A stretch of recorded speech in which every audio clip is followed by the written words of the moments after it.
Hello my friends and welcome back to the channel. So excited to have you here. This is going to be a bit of a different video today because it has less of me providing the content and more of me reaching out to you wonderful people, asking you to help me. So many very avid readers use TBRs, to be read lists, piles, what have you, to figure out what it is that they're going to read and then the order that they're going to read it in.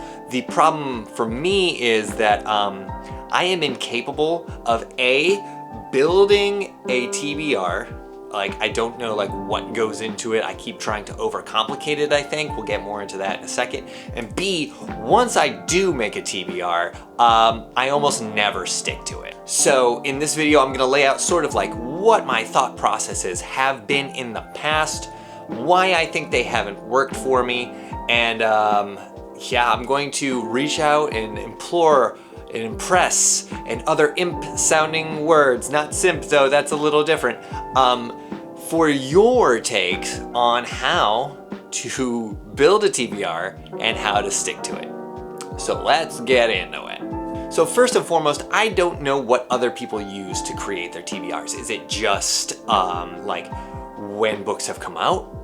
Is it just random?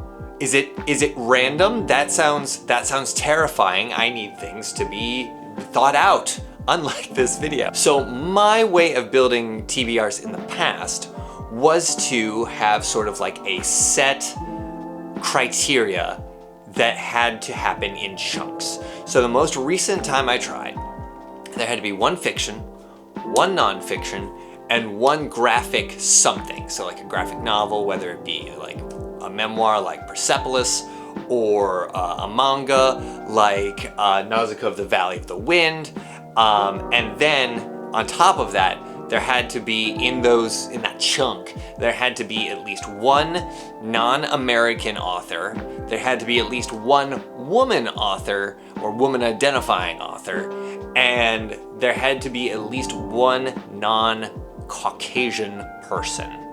So the idea behind that was to have a variety in things that I read. I'm a terrible sufferer of FOMO, right? I am afraid of going deep into any one subject because then what if I'm missing out on something that I would find just as fascinating, more fascinating, transformative, life-affirming in another genre that I'm not reading? So I came up with the, I thought, brilliant plan of those criteria for my TBR. The problem is, I am a fickle bitch.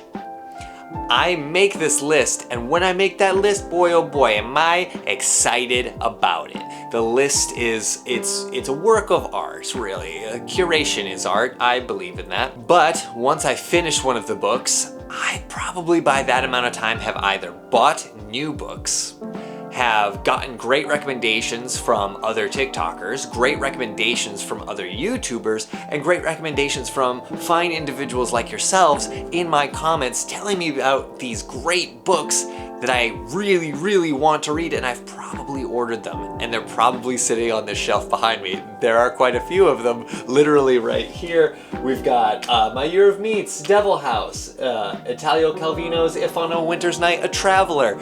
All of these things have been called out multiple times in multiple comment sections. So how am I to stick to a TBR when you all keep telling me there's such great stuff out there and makes me, victim me, doubt myself? So maybe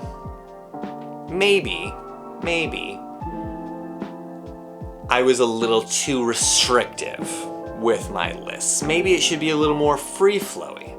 But then I run into the problem of decision avoidance.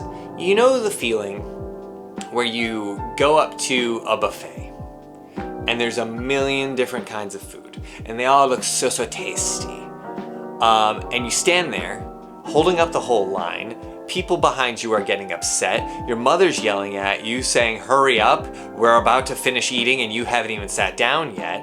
You have people saying that they're gonna call the police. You have well, maybe that's just really specific to me, but you run into the idea of, what if I make the wrong choice? We're back to the FOMO again. We're back to the FOMO because there's only so much time in the day, and man, work really takes it out of me, especially my time. So much of my time goes to working that could be going to reading, which dovetails into another problem where there can be other things that I'm super excited about that will then either completely derail my reading habits, like when Elden Ring came out, oh my goodness, and kind of to the same extent. I'm on my second playthrough already, and it's eating up a lot of my free time because I just have to keep playing because the FOMO. Oh my god, this is just gonna be all about FOMO and reading.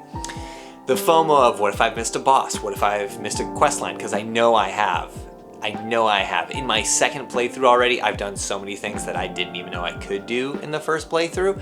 And that FOMO is making me not have enough time to read, plus work. And then that is just giving me more FOMO about all of these great books that are coming out. I am a neurotic mess. This video is just me being a neurotic mess today. So thanks for coming along with the ride. I really appreciate it. So here's my question. Do I need a TBR? Do I need a TBR list? Or can I just, while I am reading a book, decide what the next book I'm going to be reading is? Like, have any of you had any success with that approach? I want to read diverse genres and diverse subject matter and diverse authors. And there's so much out there. So how do I narrow it down to just what I'm interested in and will keep me coming back to the well? And that's where you all come in. A fair amount of you, I would imagine, have come from my my TikTok account, and thank you so much for coming here from there. I really appreciate it. So you have a basic idea, a basic understanding of what it is that I appreciate in a work of literature, nonfiction, fiction, whatever. Where else should I be looking? Now, for those of you who need like the overview of it, right? So I, first and foremost, am a fan of weird books. They've been instrumental to my growth on TikTok. They've had a fair amount to do with my growth here on YouTube. And frankly, I just love seeing what authors who are super invested in their craft and creative and believe in what fiction can do, in what the written word can do. I believe in those types of authors. So people like Mark Z. Danielewski. The book S by Doug Dorst and J.J. Abrams is a big one for me. Many of the works of Vladimir Nabokov, like those sorts of like experimental weird books are like, they're my lifeblood. So that's one thing I like. The next thing I really enjoy is just wonderful prose. If we're talking fiction, I love great prose. Now there can be multiple different types of great prose in the world. Not everyone has to be Joyce or Virginia Woolf, where like every sentence is just like dripping with so much beauty, but it helps. It helps. It's one of the biggest things that driven me to Clarice Lispector is her just absolute command of language and her ability to make even sentence fragments more beautiful than anything I've ever written in my life. So that's another aspect. So weird books, really, really pretty prose. And then thirdly, give me something with a mythology. A good example, and kind of like a weird example for me because I've never talked about it before, are the Five Nights at Freddy's games, right? The story of the game, you're just like trying to survive the night, at least the first couple of them. Now they've really gone off the rails. Freddy, you're supposed to be on lockdown. Vanessa, I'm a material girl. But the whole sort of chase of piecing together the story early on is what made it so interesting. Like what happened, who did what was where, and what's really going on. Entire YouTube channels have been made off of it. Like careers have been made off of these stories with these grand mythologies. These stories that are at once very personal, intimate, and immediate, but have such greater repercussion and greater just elaboration in the world around them. So help me, YouTube. I've given you my problems that I'm having right now with building a TBR and keeping to a TBR, my crippling FOMO, or fear of missing out. I don't think I mentioned that at the top for like the 6 people watching this who don't know what FOMO is. And then what it is I really admire and strive for in my reading. So help me, comment section. You're my only hope.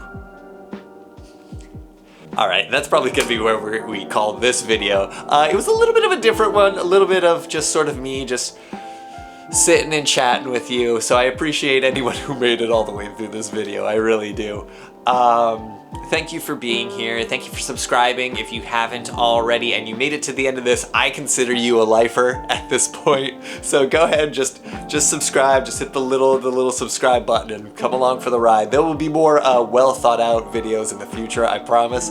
But you know, grinding out content, sometimes you just want to chat with people, and here we are. If you don't follow me on the other socials, there'll be a link in the description of this video. There's a link in the bio as well.